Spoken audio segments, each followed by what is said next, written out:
ಭಾರತ ಮತ್ತು ಬ್ರೆಜಿಲ್ನ ನಡುವೆ ಅಪರೂಪವಾದ ಖನಿಜ ಒಪ್ಪಂದವೊಂದನ್ನು ಮಾಡಿಕೊಳ್ಳಲಾಗಿದೆ. ಏನಿದು ಒಪ್ಪಂದ ನೋಡೋಣ ಬನ್ನಿ. ಮುಂದಿನ 5 ವರ್ಷಗಳಲ್ಲಿ ಭಾರತ ಮತ್ತು ಬ್ರೆಜಿಲ್ 1.81 ಲಕ್ಷ ಕೋಟಿ ರುನಷ್ಟು ದ್ವಿಪಕ್ಷೀಯ ವ್ಯಾಪಾರದ ಗುರಿ ಹಾಕಿಕೊಂಡಿವೆ ಹಾಗೂ ಚಿಪ್ ಸೇರಿ ವಿವಿಧ ವಸ್ತುಗಳ ತಯಾರಿಕೆಗೆ ಬೇಕಾದ ಅಪರೂಪದ ಖನಿಜಕ್ಕಾಗಿ ಒಪ್ಪಂದಕ್ಕೊಂದು ಸಹಿ ಹಾಕಿವೆ. ಭಾರತದ ಪ್ರವಾಸದಲ್ಲಿರುವ ಬ್ರೆಜಿಲ್ನ ಪ್ರಧಾನಿ ಲೂಲಾ ಡಿ ಸಿಲ್ವಾ ಜೊತೆಗೆ ಮಾತುಕತೆ ಬಳಿಕ ಪ್ರಧಾನಿ ನರೇಂದ್ರ ಮೋದಿ ಈ ವಿಚಾರ ತಿಳಿಸಿದರು.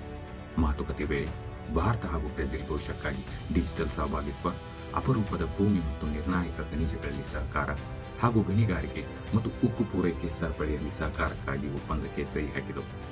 ಬಳಿಕ ಮಾತನಾಡಿದ ಮೋದಿ, ಜಾಗತಿಕ ವ್ಯಾಪಾರ ಬಿಕ್ಕಟ್ಟಿನ ನಡುವೆ ಈ ನಿರ್ಣಾಯಕ ಖನಿಜ ಒಪ್ಪಂದ ಮಹತ್ವವಾಗಿದೆ. ಈ ಒಪ್ಪಂದವು ಈ ಅಮೂಲ್ಯ ವಸ್ತುಗಳ ಪೂರೈಕೆಯನ್ನು ಸರಳಗೊಳಿಸುತ್ತದೆ ಎಂದರು. ಲೂಲಾ ಅವರ ದೂರದೃಷ್ಟಿ ಹಾಗೂ ಅವರ ಪ್ರೇರಣಾದಾಯಕ ನಾಯಕತ್ವದಿಂದಾಗಿ ಎರಡೂ ದೇಶಗಳಿಗೆ ಭಾರೀ ಅನುಕೂಲವಾಗಲಿದೆ. ಲ್ಯಾಟಿನ್ ಅಮೆರಿಕನ್ ದೇಶಗಳಲ್ಲಿ ಭಾರತ ಅತಿದೊಡ್ಡ ವ್ಯಾಪಾರ ಸಹಯೋಗಿ ಬ್ರೆಜಿಲ್ ಆಗಿದೆ. ನಾವು ಮುಂದಿನ 5 ವರ್ಷಗಳಲ್ಲಿ ಭಾರತ ಮತ್ತು ಬ್ರೆಜಿಲ್ನ ನಡುವಿನ ದ್ವಿಪಕ್ಷೀಯ ವ್ಯಾಪಾರವನ್ನು 1.81 ಲಕ್ಷ ಕೋಟಿಗೇರಿಸಲು ಬದ್ಧ ಎಂದರು.